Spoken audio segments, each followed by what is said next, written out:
up, everybody? It's your homie Snrrlax. So this weekend I did get to go see Us. It wasn't that bad, but it wasn't that good either.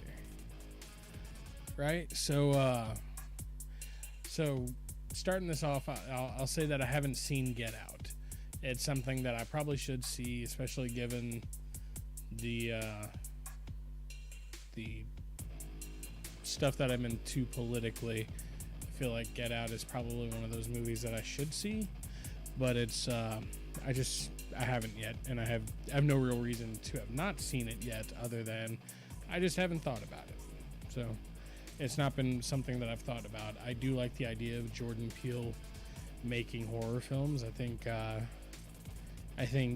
part of being a comedic writer and part of being a comedian and writing funny stuff is taking the stuff that is kind of shitty in life and just sharing your experience and making fun of it. So with that, you've probably seen a lot of bad shit, and you can probably play on that in the opposite direction just as well, which would be horror, and exemplifying that to a certain extreme to make it, a more scary thing. So I feel like with as funny as Jordan Peele can get, he can probably also get that scary. So Us, overall, it was okay. I don't think it deserves all the praise that it gets, but it definitely deserves most of it. I think the story itself, the overall idea of the story, is pretty awesome. It's, if I remember correctly, I think it's the same story. There's a Twilight Zone episode that I remember seeing that had a very similar story to it. And Mirror Image, is that the episode? I love Twilight Zone. Like, I have every episode and I watch it on a fairly regular basis. But it's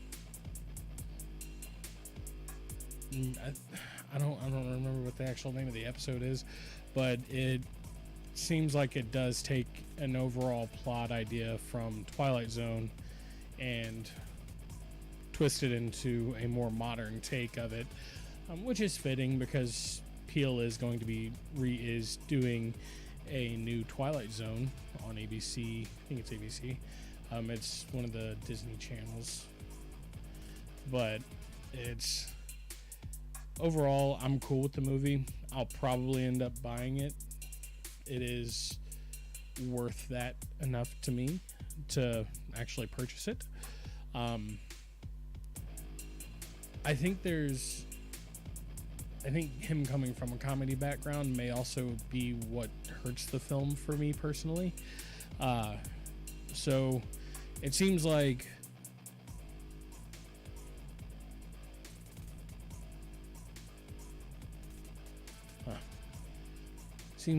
after the initial shock wears off of the family, like after they see their doppelgangers and they escape, and then they go see other doppelgangers for people that they know, it kind of just turns into a joke a little bit, like them killing them. Like they talk about, like, oh man, my body count's way bigger than yours, like I've got the highest body count, blah blah blah. And I think that takes away from it. Personally, it does for me. Making light of something like that, I feel like takes away from the film. I feel like it's something that the film would be better if it didn't do that. Ultimately, we got what we got, and it is what it is. But I feel like that is probably the thing for me that would have made this better. So the acting in it was good. It was pretty fantastic, actually. So Lupita Nyong'o, I think that's how you say her last name, Evan Alex, and Winston Duke were fantastic. I really think that those actors should be in more stuff. I mean, I guess they're going to be in I guess Winston Duke is going to be in your, you know, in the Marvel movies and stuff. But same thing with Yongo. She's going to be, I guess, coming back up in Marvel. So when the next Black Panther movie comes out, the sister or the daughter, whatever you want to refer to her as, played by Shahadi, right? Is it Shahadi or Shahadi? I don't know. It's one of those probably. She didn't seem imperative to the story. It seemed like a lot of stuff that she did could have been done by somebody else, or really just kind of, it feels like they could have put all of what she did onto Evan Alex's character, and it would have came out the same, or if not better, because it feels like that they were artificially inflating stuff for the kids to do, just so that way they could have the kids both do stuff. And that's not to say that I don't like her as an actress. I just feel like her character kind of got the short end of it as far as the main family is concerned. And I feel like it should have been either they cut her out completely or they make her more important in the film, because she's kind of stuck in this state in the film where she's just not really that important. And it doesn't, I mean, you're always going to get characters like that in a movie, but it feels like the whole main family should be important enough to be equal through the whole film, and she just feels kind of like a side note to the whole thing. I don't really have a lot of criticism outside of that. I think the ending is predictable to an extent. It was something that I called when I was watching it. I was like, so, I mean, spoiler alert. I'm probably going to change the name of this segment to spoiler alert, because I do spoilers through it. But, so at the end of the movie, it reveals that the woman that you're following through the whole movie is actually the shadow version of the main character, and the the above world main character version of Yongo is they switched places when she was a kid. So that was something that they put in, and I kind of guessed that going through. I kind of felt like this is probably the evil chick, and they switched out at some point. And you know, I feel like that's a twist that a lot of people can guess. But I think they probably could have done it better and kept the same twist. The ending of it is the son kind of staring at his mom, and it's almost like he's kind of piecing that together himself.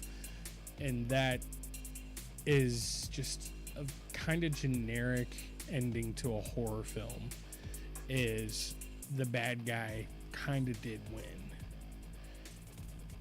and somebody is piecing that together at the end. Somebody that the bad guy is close to is kind of seeing that, but they're not saying anything, so you know, life moves on. With that, other than that, I feel like the movie's pretty strong. It is it's definitely worth going to see. I may go see it again tonight. I took off today, so I think I said that in the update video because I'm filming that at the same time. But I took off work today. It's a Monday. I have nothing to do, so probably gonna go to the movies. Yeah, God, it's so like there's so much about the movie that's awesome, but then there's so many things about the movie that are bland that it's really hard to be that excited about the movie. But I can completely understand why it's good, right? Like, I mean, the actors on it, pretty fantastic. They do a fantastic job of conveying the dire situation that they're in until it breaks it up with the comedy bits, which I think should be taken out. I think that's like the one thing that could be completely taken out. That and the sister. I think you could take out those two things, and it would be like a 100. Just like, it would be fantastic. The ending doesn't completely kill it for me. I mean, it's a predictable ending at best, but there's predictable endings in tons and tons of movies, and it's stuff that those movies are still fantastic. So predictable doesn't mean bad. Yeah, that is so this is probably a fairly short review, actually. I didn't even have to practice this one. This is my first go around with it. All right, yeah. Make sure you stay tuned to the channel. I know we got another episode of Tales from the Totes coming up with Crimson the next day. So that'll be awesome. It's a pretty good episode. I've already seen it because I do the editing for it. So just like all the little snips and shit that are in it. But yeah, so make sure you keep your eye on that. New episode of Tales from the Totes.